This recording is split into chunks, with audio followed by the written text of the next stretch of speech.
درانو کتونکو السلام علیکم. زه محمد سلمان همدرد د حق غږ پښتو چینل خبري لنډیز کې ستاسو کوربه اوس تاسو پام را اړوم د مهمو خبرونو لنډیز ته. د امریکا دفاع وزارت له افغانستان سرتیرو د ایستلو په مسله کې د ټرمپ له سخت فشار سره مخ دي. د پولیټوکیو نشریې په یو راپور کې ویلي ټرمپ د ټاکنیز کمپاین لپاره غواړي چې پنټاګون د اوامرو ومني او د تر راتلونکي کرسمس خپل سرتیري له افغانستانه وباسي. جرمني کې په یوه ورځ د 11,000 نه زیات کسان په کرونا اخته شول.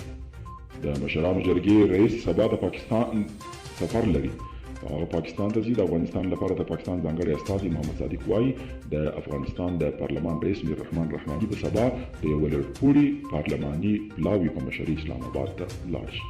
او سپینه ماڼۍ له دفاع وزارت غواړي چې له افغانستانه د امریکایي عسکرو شمېر راکم کړي.